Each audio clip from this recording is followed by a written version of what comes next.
Hey guys, thanks for joining me. And if you like what you see, please subscribe. Hello, peoples. Welcome to Sharp Ends. It's time for Knives of the Month. So, what have I been carrying the most in January?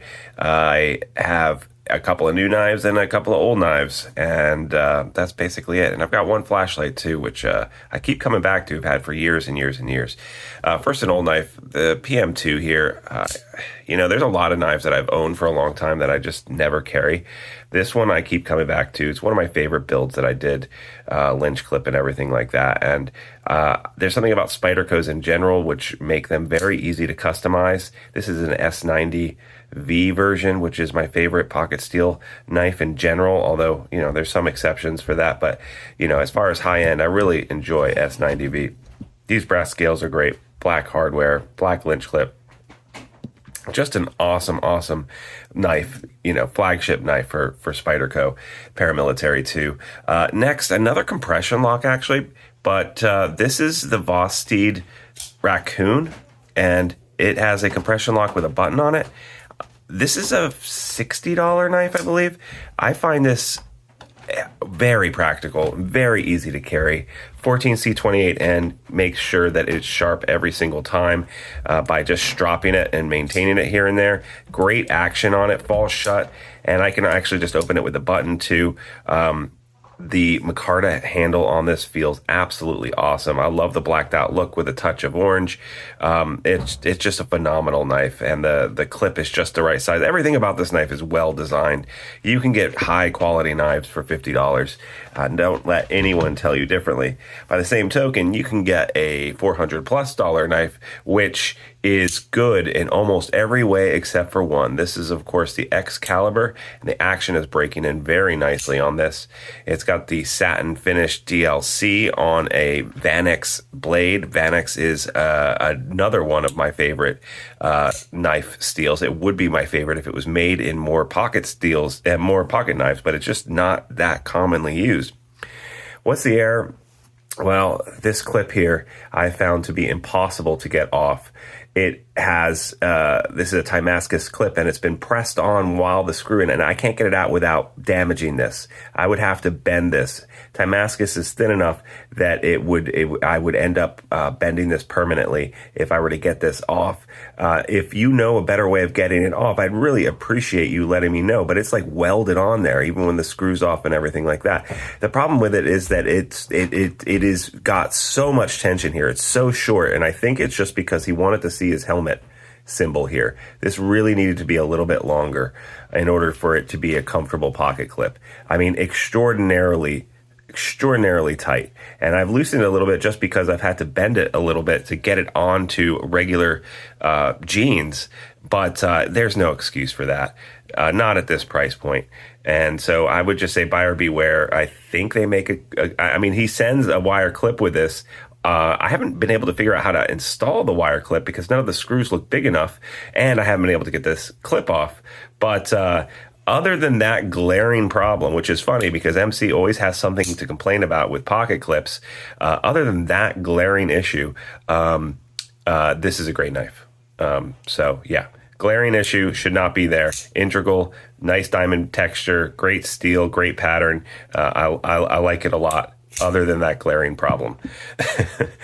I haven't reviewed this yet. I've just been carrying it around so far since I got it. Speaking of things that I've been carrying around since I got it, I got this smock. I've never had a smock before, Hollow Grind.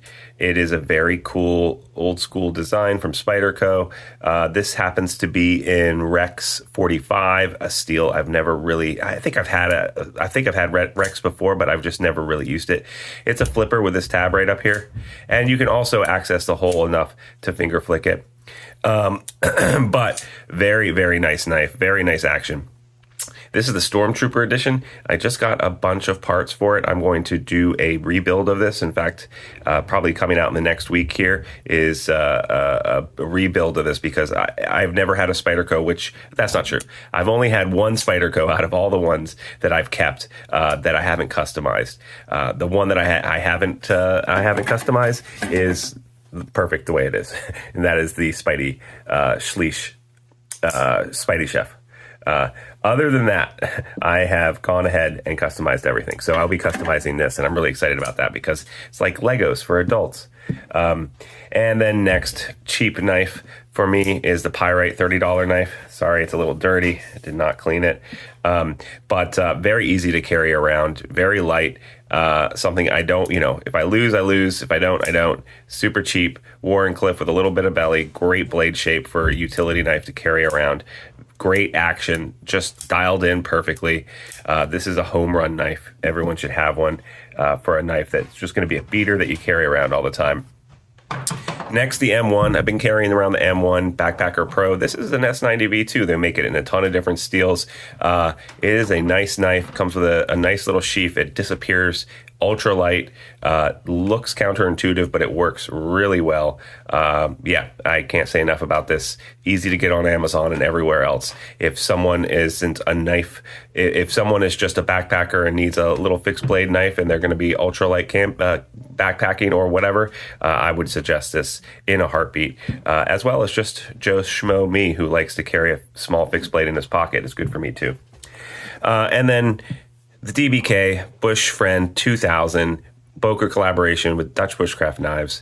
I've been using it a lot. I haven't been carrying it too much, but I've been using it as much as I can in preparation for a review that I just recorded. So this is ADCRV. The short version of my review is that the style and finishing is excellent on this knife. I think it might be just a little bit thin in the handle. Could use some liners or something. But in practical use, I didn't actually miss it. Just like when I'm holding it and testing it, felt a little thin. But then in practical use, it actually was fine. For the price point, which was $130, I thought that this was a great deal, especially since it's heat treated to 60 to 61. Which is a great range for ADCRV2. The bad part of this is that the shipping costs $50 and it sold out immediately. So I'm hoping that Boker releases a bunch to distributors here in the USA so that other people can enjoy this, because I think that price point, $130 for what you're getting with this knife, is really good. Got micarta, pressed micarta, black paper, and brass pins. Very nice finish on the blade. This has been cleaned up. I did beat the crap out of this and it cleaned right up. All the sap, all the marks in general came right off. So in general, I'm very pleased with this knife. And then finally, added flashlight. Sorry, guys. The JetBeam Tactical, Raptor RRT01 Rapid Response Tactical Series. This is a little light, 1,000 lumens. It's about it doesn't disappear in the pocket, but it is really easy to use. Just a little switch on the back there, and then a rotary dial in the front. That's it. You don't have to remember the button salad or anything. I've had this for 3 years. The battery lasts forever. I just have a little rechargeable in there. That's the one bad thing. You have to take the battery out to recharge it. It's one of those little batteries that has like a little port on it that you have to recharge, but you don't have to charge it that much. It lasts forever. And on the low level here, it's perfectly fine on the lower levels. It literally goes from 1 lumen to 1,000. Yeah, I can't say enough about this little flashlight. It's absolutely awesome. And totally waterproof. This thing has gone through the wash accidentally, and the clip, surprisingly, a lot of these little battery flashlight clips bend really easily. This one's never done that to me. It's always been rock solid. So those are my knives of January. Thanks so much for watching. As always, thank you to my Patreon crew. Like, subscribe, leave a comment. Really helps the channel. If you want to get entered to win a knife of the month, $3, follow the Patreon link down below, and you too could win a knife of the month. Thanks so much, guys, and I'll see you next time on Sharp Ends. Bye-bye now.